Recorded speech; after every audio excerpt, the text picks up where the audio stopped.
자, 두 번째 주제는 미국의 불의옥잠 전쟁입니다. 그리고 그 불의옥잠 전쟁과 관련된 동물 한 마리가 등장을 합니다. 좀 이렇게 물음표로 해놨어요. 일단 어떤 동물인지는. 자, 불의옥잠은 누구나 다 알고 있죠. 그 수생식물이고 여기에 이제 공기 주머니처럼 여기 송송송송 구멍이 많이 있고 여기에 이제 공기가 있어가지고 둥둥 떠다닐 수 있는데, 이제 우리나라에서는 뭘로 유명했냐면 얘가 그 수질 정화 식물로 유명했어요. 수질을 정화시켜요. 뭐 중금속도 이렇게 흡수하기도 하고 수질 정화 식물로 유명한데, 그건 이제 우리나라의 입장이고 대부분에서는 얘가 유해 잡초입니다. 세계 18대 유해 잡초 중에 8입니다. 8위. 여기 딱 이게 랭킹에 올라와 있죠. 많은 나라에서 미움을 받고 있는데 우리나라에서도 이제 문제가 되기도 한답니다. 요새는 올해 나온 기사였는데, 영남일보에서 나온 기사인데, 그 안동에 있는 저수지 중에 호민지라고 있대요. 여기서 지금 불의옥잠이 이렇게 많이 번성을 해가지고 좀 골머리를 썩고 있다고 합니다. 이게 아까 불의옥잠이 수질정화 식물로서 좀 효과가 있다고 했잖아요. 근데 그 조건이 있대요. 수질정화로 효과를 거두려면은 개체수 관리를 잘해줘야 된다. 너무 빨리 번식하기 때문에. 그래서 얘가 진짜 빨리 번식하는 식물로 유명합니다. 개체수 관리가 쉽지 않은 식물로 유명한데, 이제 가장 빠르게 자라는 식물 중 하나고, 이게 씨앗으로도 번식하지만 이렇게 자라나는 줄기로도 번식을 하고, 근데 이게 덮는 면적이 1, 2주 만에 막 2배씩 증가하고, 개체수는 뭐 23일 만에 100배씩 증가하고, 또 씨앗이 거의 30년 가까이 생존이 가능하답니다. 그리고 물론 이제 온도는 범위가 뭐 이거 무지 넓다고 볼 수는 없는데 12도에서 이 35도 정도의 이제 온도 내성을 갖고 있는 이제 그런 식물이라서 빨리 자손을 번식하기 때문에 개체수 관리가 쉽지가 않아요. 그래서 개체수가 많이 늘어나면 이제 많은 분들이 알고 계시겠지만 그 얘네들이 썩는 과정에서 산소가 고갈되겠죠. 그래서 호기성 세균에 의해서. 그래서 물고기가 떼죽음을 당합니다. 그리고 또 썩어서 가라앉으면 얘네가 냄새도 나고 수질도 안 좋아지고, 그래서 이제 세계 뭐 몇 대 유해 잡초, 뭐 세계 1000가지 외래종 중에 최악의 외래종, 뭐 이런 식으로 구분이 되기도 하는데, 그 우리나라의 불의옥잠은 약과고요. 그 외국에 있는 불의옥잠들 보면 크기 장난 아니에요. 1m까지 자라요. 진짜 커요 얘네. 와, 이렇게까지 자라냐. 근데 이렇게 큰 녀석들이 계속 번식을 하다 보면은 어떤 일이 벌어지냐면요, 외국에서는 배가 못 지나갑니다. 이 아프리카나 동남아 지역에서는 배를 이용해서 교통수단으로 활용하기도 하고 뭐 이걸로 상업 활동도 하고 이러는데, 이게 다 불의옥잠이거든요. 배가 못 지나. 수로를 막아요. 수로를 막아가지고 아주 골머리를 썩는데, 사실은 얘가 원산지가 남미입니다. 남미. 이제 유럽인들이 1800년대에 여기 남미 정벌하러 왔다가 불의옥잠을 보고 나서 이제 좀 특이하게 생기고 수생식물이고 하니까 전 세계 식물원으로 뿌렸어요. 뿌리면서 얘가 전 세계로 퍼져 나간 거예요. 특히 불의옥잠 꽃을 보셨겠지만 꽃이 이쁩니다. 꽃이 이뻐가지고 관상용으로 인기가 많았어요. 그래서 전 세계로 퍼져나가는데 굉장히 효과적이었죠. 태국의 공주는 이 꽃이 너무 이뻐가지고 자기가 사는 그 궁전의 연못에 풀어놨다가 홍수가 나고 이러면서 이 불의옥잠이 태국 전체로 다 퍼지고 뭐 그런 사건도 있었다고 합니다. 이럴 정도로 이제 전 세계로 급속도로 확장을 했고, 이 서식지들이 특히 문제가 됐던 지역이 여러 곳에서 문제가 됐는데, 그 아프리카의 호수들에서 문제가 많이 됐어요. 아프리카의 치베로호라는 곳을 보면은 이 불의옥잠에 덮는 면적이 거의 뭐 요쪽 여기 다 덮고 있죠. 뭐 이걸 다 덮은 건 아니지만, 그래서 아프리카에 굉장히 문제가 되고 있고, 그 영상은 뭘 보시면 잘 나와 있냐면 수상한 생선님 영상을 보시면 잘 나와 있습니다. 제가 좋아하는 우리 유튜버 수상한 생선님, 아프리카 빅토리아 호수에서 불의옥잠으로 인한 끔찍한 현황들, 그것들을 영상으로 말해줬는데, 뭐 저는 이거를 다룰 건 아니고요. 아프리카 쪽을 다룰 건 아니고, 아까 주제에서 얘기했다시피 미국에 상륙한 불의옥잠 얘기를 다룰 건데, 얘가 드디어 1884년에 아메리칸 드림을 꿈꾸며 미국으로 갑니다. 이제 루이지애나주에 처음으로 상륙을 하거든요. 어떻게 상륙을 했냐면요, 여러 설들이 있는데, 그 1884년에 세계박람회가 열렸어요. 뉴올리언스라는 도시에서. 당시 일본 사절단이 베네수엘라 지역에서 가져온 불의옥잠을 방문객들한테 선물로 준 거예요. 꽃이 이쁘니까. 이거 키워보세요. 이거 너무 이쁘죠? 아, 재밌게 이제 보시고 가세요 하면서 나눠준 거죠. 근데 얘가 어때요? 너무 빨리 자라니까 사람들이 이게 집에서 감당이 안 되는 거예요. 감당이 안 되니까, 감당이 안 되는 식물들을 하천에 그냥 버린 거죠. 자주 버리는 거죠. 자주 버리니까 이제 얘가 무지막지하게 번성을 하기 시작하는데, 세계박람회가 열리고 한 6년 뒤에 1890년대 보면은 이게 다 불의 옥잠이거든요. 실제 그 당시 그 미 남부 지역의 수로 사진이에요. 이게 다 불의 옥잠인데 그 루이지애나 주요 수로의 대부분은 더 이상 배가 지나갈 수가 없게 됐고 이게 플로리다 지역까지 퍼져가지고 무려 1제곱미터당 50kg의 불의 옥잠이 발견됐다. 당연히 환경 파괴는 뭐 말할 건덕지도 없었겠죠. 장난 아니었겠죠.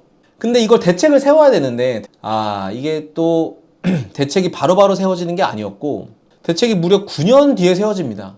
그 문제는 1897년부터 진짜 문제가 심각해졌는데 예산 편성이 2년이나 늦었대요. 근데 예산을 꽤 많이 편성했어요. 25,000달러로 편성했는데 현재 가치로 125억. 그리고 누가 투입되냐? 공병대죠. 군인이에요, 군인. 이제 군인이 투입이 돼가지고 이제 민간 대민 지원 있죠, 대민 지원. 대민 지원처럼 나가서 불의 옥잠을 제거하는 사투를 벌였는데 그 이야기가 어디에 잘 묘사되어 있었냐면요. 제가 자료를 조사하다가 찾은 건데 그 버디 스톨이라는 작가가 있는데 이 작가가 1998년에 쓴 루이지애나에 대한 이야기 책에도 있었고 그 다음에 1909년에 발표된 그 공학 학회지예요. 공학 학회지에도 여기 보면은 불의 옥잠 문제에 대한 이야기가 실려 있었거든요. 여기에서 공병대가 어떤 활약을 펼쳤는지에 대한 이야기가 나와 있었는데 자, 첫 번째 방법 어떻게 제거했을까요? 첫 번째 방법은 너무 간단한 거죠. 건져내자. 갈길에 든 수백 명의 사람들이 불의 옥잠을 물에서 건져내 강둑에 던져버렸다. 지금도 쓰는 방법이거든요. 지금도 쓰는 방법. 근데 결과는 어땠을까요? 결과는 불의 옥잠은 줄어들었지만 개체구 밀도가 작아진 틈을 타서 불의 옥잠들은 그 어느 때보다 빠르게 번식했다. 줄어드니까 더 빨리 번식한 거죠. 줄어든 틈을 타서. 실패. 1단계 실패. 1단계 실패하고 자, 두 번째 작전 뭘까요? 부셔. 부수자. 너비 1.2m짜리 컨베이어 벨트 기계를 이용해서 불의 옥잠을 으깬다. 일종의 사탕수수를 분쇄하는 방식이었다. 지금도 이 방식을 쓰긴 씁니다. 지금도 이 방식을 쓰는데 그 당시에도 당연히 썼죠. 자, 결과는 속도가 너무 느리고 비용이 많이 들었다. 이거 비싸서 못 해먹겠다. 그래서 파쇄 작전도 실패했습니다. 0.8제곱미터당 1센트가 들었다는데 현재 가치로 얼마인지 모르겠어요. 아무튼 거기 기록에는 이렇다는데 현재 가치로는 얼마인지 모르겠어요. 어쨌든 실패했습니다. 파쇄 작전. 자, 세 번째 뭐였을까요? 세 번째 아까 누가 비슷한 얘기를 하셨는데 녹이자. 질산, 환산, 염산 용액을 식물에 뿌려서 파괴하려고 시도했습니다. 이거 실패합니다. 실패. 왜냐면 이게 파괴가 쉬울 것 같은데요. 농도가 진짜 높아야 돼요. 농도가 진짜 높아야 돼서 이거를 다루는 사람들이 굉장히 위험하기 때문에 안 됩니다. 안 돼. 큰일 나요.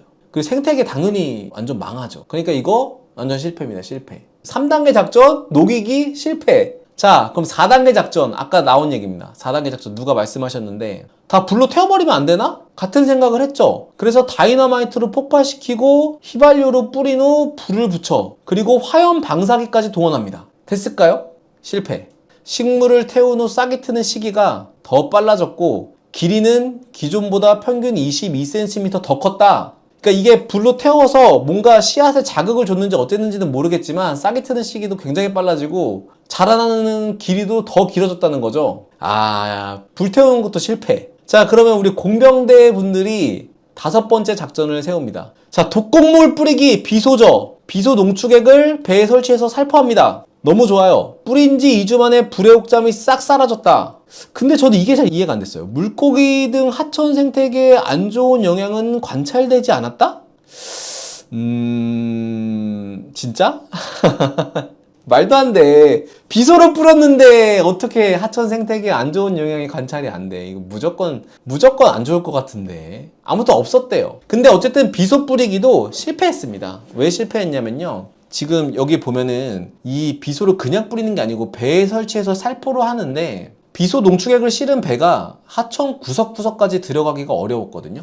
그래서 실패했어요. 이 모든 방법이 다 실패하고 이제 뭐라고 여기에 회고를 하냐면 그 논문을 쓴 사람이 현재 방법으로 불의 옥잠을 완전히 없애는 건 불가능하다. 유일한 방법은 불의 옥잠의 천적이나 질병, 기생 곰팡이 등을 발견하는 것인데 그건 없었어요. 그 당시에는. 그리고 이 천적을 활용한 방법이 나중에 나왔죠. 아주 나중에 1970년대에 생물학적 방제법이 등장을 했어요. 그 불의 옥잠 나방 유충을 이제 여기 살포를 하면은 얘가 불의 옥잠에 알을 낳고 여기서 자라면서 얘가 불의 옥잠을 먹거든요. 그래서 이제 불의옥잠을 파괴를 시키는데 이게 그 언제야? 1910년대. 그때는 당연히 이제 발견이 안 된 방법이었고 이 방법을 쓰지를 못했죠. 자, 그러면 당시 사람들은 1910년대 그 루이지애나 사람들은 어떤 대책을 세웠을까? 대책을 세우긴 세워야겠죠. 어떤 대책을 세웠냐면 루이지애나 당시 상원 의원이었던 로버트 브루사드 랑 그 다음에 군인이었던 프리츠 듀케인이랑 러셀 버넘이라는 소령이 있었거든요. 이 셋이서 한 가지 제안을 합니다. 어떤 제안을 했냐면요. 하마를 미국에 들여오자 아메리칸 히퍼빌이라는 법안을 제안을 합니다. 하마를 미국에 들여와서 불의옥잠을 먹게 하면 되는 거 아니냐. 하마는 강이나 호수에 살고 식물을 먹고 과일을 먹는데 하마 데리고 오면은 불의옥잠 싹 다 먹겠네? 오, 베리 나이스. 하마가 답이다. 이렇게 된 거죠. 그래서 그 아까 러셀 버넘이라는 소령이 뭐라고 얘기를 하냐면 야, 하마를 도입하면 일타쌍피다. 먹거리 문제도 해결하고 불의옥잠도 먹고 다 해결할 수 있다. 이런 의견에 대해서 뉴욕타임즈는 그 당시에 실용적이면서도 시의적절하다. 이렇게 얘기를 했거든요.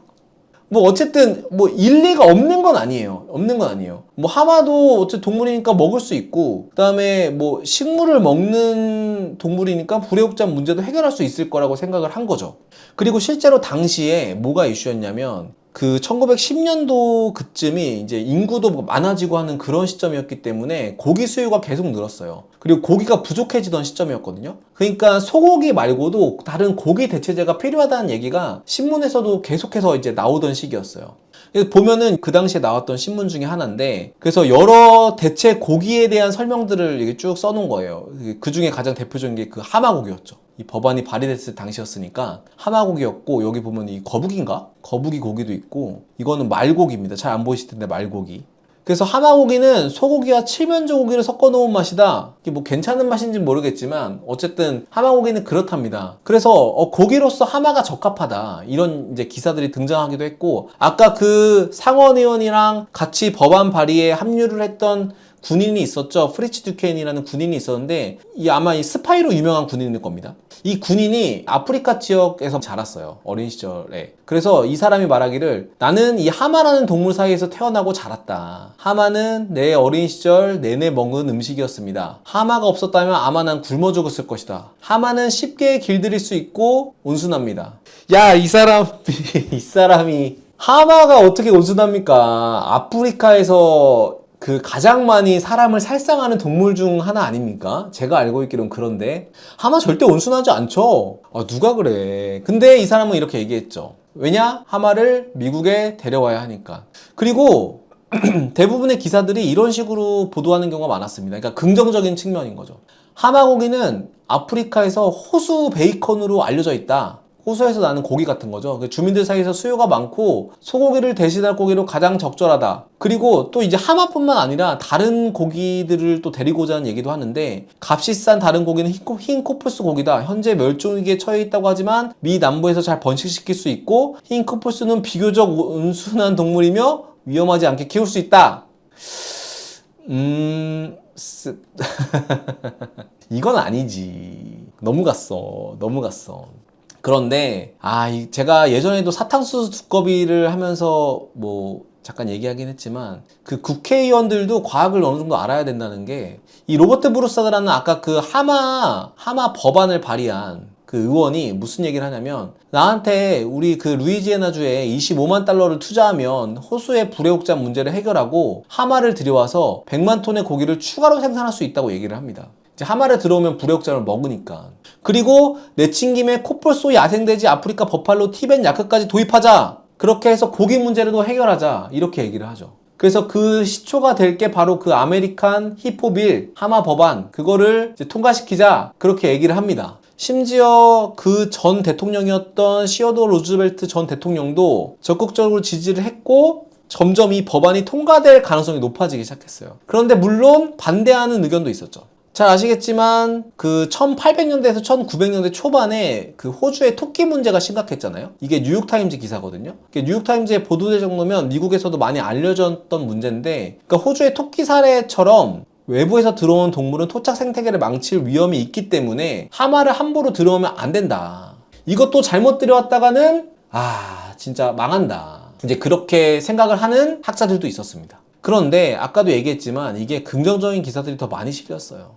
이것도 그 기사 중에 하나인데 농업학자 중에 한 명은 하마는 결핵이 발견된 적이 없는 동물이고 깨끗하고 조용하다. 호수의 불의옥잠은 그들에게 좋은 먹이가 될 것이다. 그리고 이 기사 말미에 기자가 어떻게 결론을 내냐면 영국인은 호주산 캥거루 고기를 좋아하고 유럽 사람들은 말고기도 먹고 중앙아메리카 사람들은 도마뱀도 먹는데 미국인이라고 해서 하마 못 먹냐? 우리도 먹을 수 있다. 하마를 왜 못 먹어? 우리도 먹을 수 있어. 그러니까 하마 데리고 올 수 있다. 이렇게까지 주장을 하죠. 그렇게 해서 이 법안을 막 밀어붙이려고 합니다.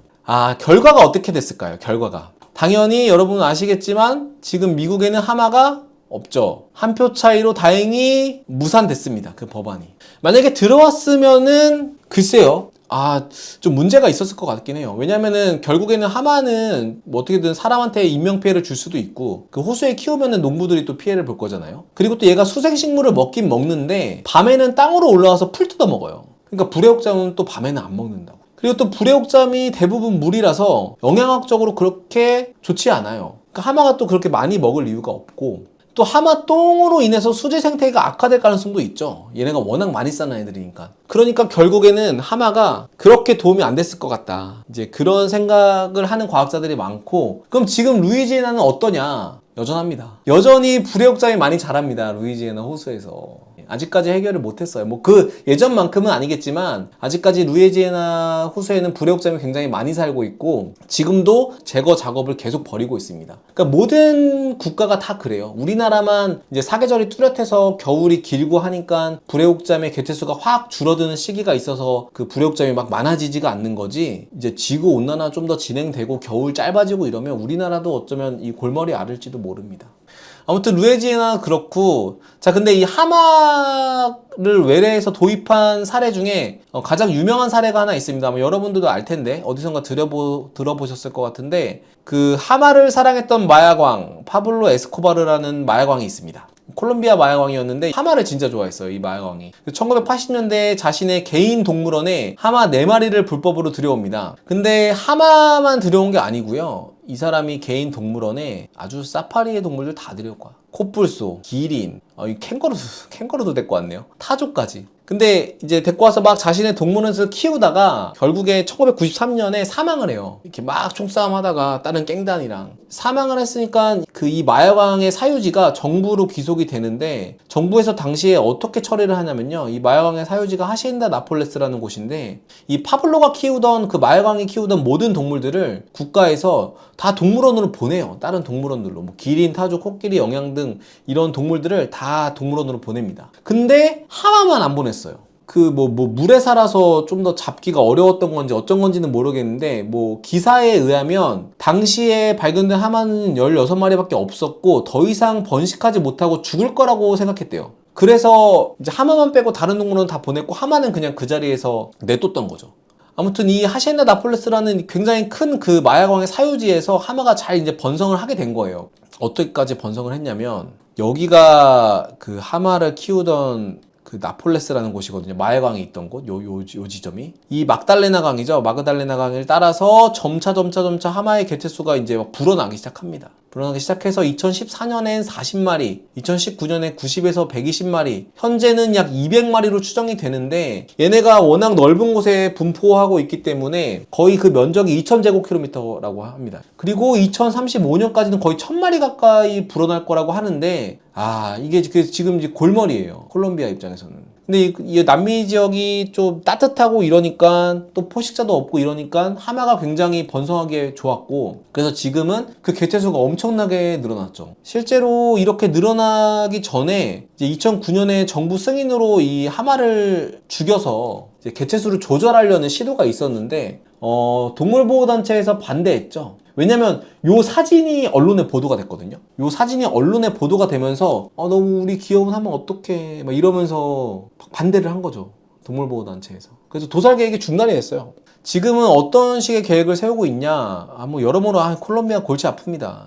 이 하마 수컷 하마를 거세를 시킨 다음에 다시 풀어주는 방법을 시도하는데 이게 비싸요. 비용이 하마 잡는데도 만만치 않고 뭐 한 마리당 $50,000의 비용이 발생한다고 하는데 비용도 만만치 않고 그래서 이제 지금은 작년부터 현재 70마리 정도를 이제 인도와 멕시코로 이제 보내주는 그런 이전 계획을 세우고 있고, 근데 요 지역이 관광지거든요. 테마파크로 바뀌었어요. 그 마약왕의 사유지가 민간 기업이 인수한 다음에. 그래가지고 이게 관광 산업에도 도움이 되고 또 지역 주민의 경제 활성화에도 도움이 되기 때문에, 또 여기에 상징이 하마인데 요 하마를 다 보내버리면은 지역 경제에 타격을 입히는 거 아니냐, 이런 것 때문에 지금 좀 문제가 있는 상황입니다.